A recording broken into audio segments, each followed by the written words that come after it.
اللہ کے نبی صلی اللہ علیہ وسلم نے فرمایا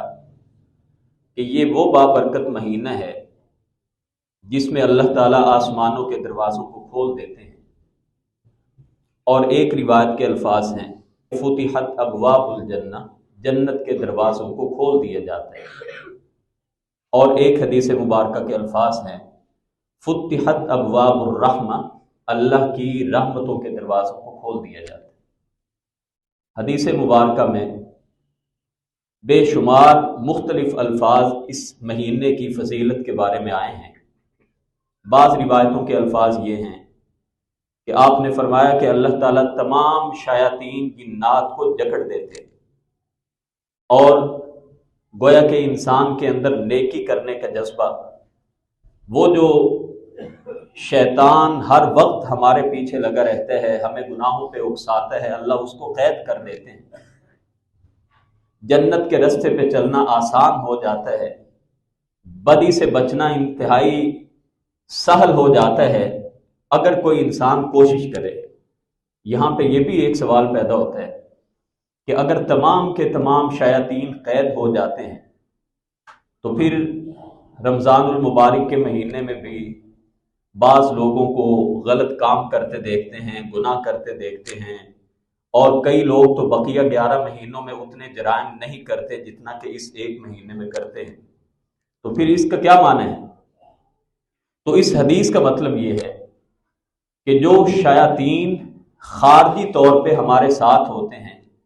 جو سرکش جنات ہیں، ان کو تو اللہ قید کر لیتا ہے، زنجیروں کے ساتھ جکڑ دیتا ہے، مگر ہمارے نفس کے اندر بھی تو جو نفس بھی ایک شیطان کی پیروکاری، اس کی پیروی کر کر کے 11 مہینوں میں اس کے اندر طاغوت اور سرکشی کا جذبہ اس قدر بڑھ چکا ہوتا ہے کہ اس ایک مہینے میں ہم نے اپنے نفس کو کنٹرول ہم نے کرنا ہے۔ اگرچہ وہ شیاطین جکڑ دیے گئے، قید کر دیے گئے، مگر یہ جو نفس کا شیطان ہے یہ ہمارے اپنے بس میں ہے۔ اب کوئی شخص اگر اچھائی کی اور اس کی جستجو نہ کرے، اس کی کوشش نہ کرے، اللہ کی توفیق طلب نہ کرے، تو رمضان المبارک کے مہینے میں بھی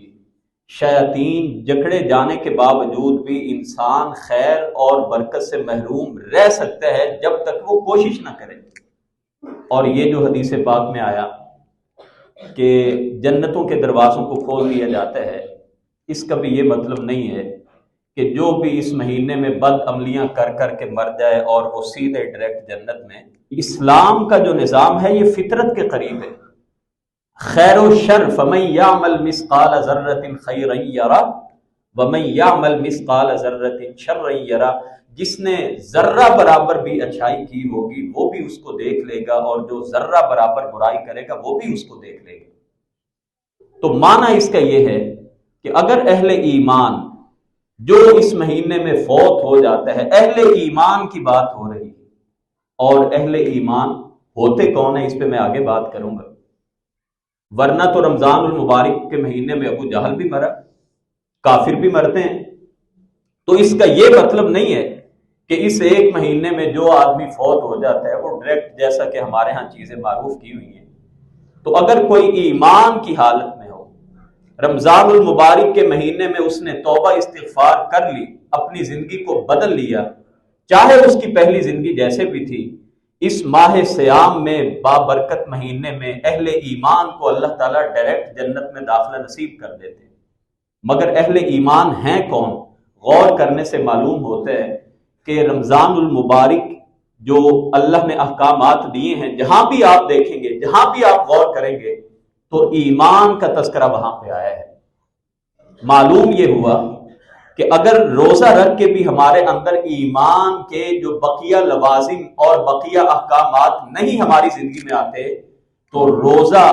جو اس کا اثر ہماری ذات پہ ہونا چاہیے، جو اس کے فضیلت ہمیں حاصل ہونی چاہیے، وہ ہم اس کے حقدار نہیں بن سکتے۔ نبی کریم صلی اللہ علیہ وسلم نے اس بابرکت مہینے کے بارے میں فرمایا کہ یہ وہ بابرکت مہینہ ہے کہ اللہ رب العزت کبیرہ گناہوں سے بچنے والے آدمی کے پچھلے رمضان سے لے کے اس رمضان تک کے بقیہ جو درمیانی گناہ ہیں اللہ سارے معاف کر دیتے ہیں، رمضان المبارک کے مہینے کی برکت سے، روزے رکھنے کی برکت سے۔ اور یہ بھی اللہ کے نبی صلی اللہ علیہ وسلم نے فرمایا کہ جو آدمی اس مہینے میں بھی باز نہیں آتا اپنی حرکتوں سے، اپنی اصلاح نہیں کرتا، اپنی بخشش نہیں کروا پاتا، تو اللہ کے نبی صلی اللہ علیہ وسلم نے ایسے آدمی کو دوزخی قرار دیے اور فرمایا ایسے بندے کہ پھر اللہ کبھی بھی بخشش نہیں کرتا۔ اللہ کی طرف سے اتنا شاندار پیکج، رحمتوں کا پیکج، بخشش کا پیکج اس کے لیے آیا، اور اس نے ایک مہینے میں، بقیہ 11 مہینے میں جو بھی کام کرتا رہا، معاملات چلاتا رہا، لیکن ایک مہینہ اس نے اپنی زندگی میں سے اللہ کی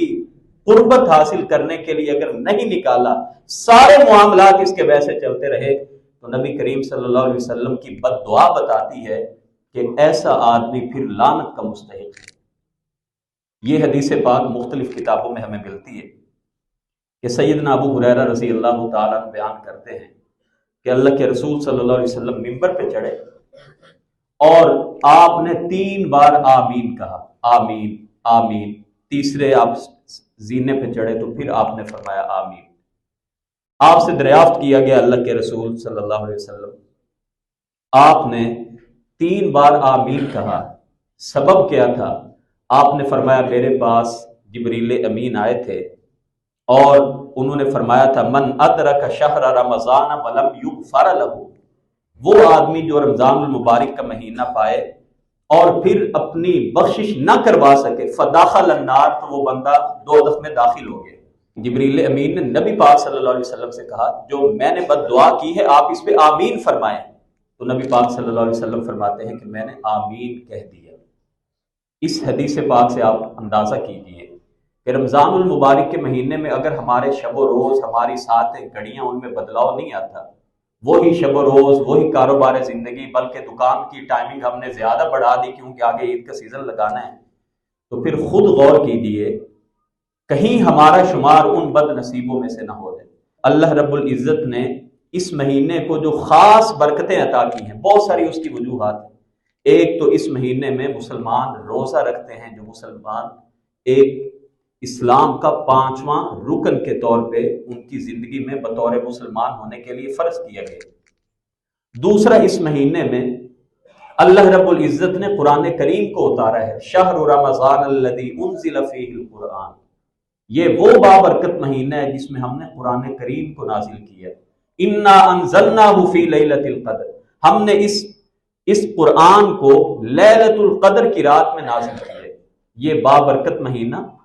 اس مہینے میں ہمارا قرآن کریم کے ساتھ تعلق زیادہ ہو جانا چاہیے، زیادہ مضبوط اس کو کر لیں۔ اور اللہ کے رسول صلی اللہ علیہ وسلم رمضان کے ہر سال آپ جبریل امین سے دور کیا کرتے تھے۔ یہ ہمیں توجہ دلاتا ہے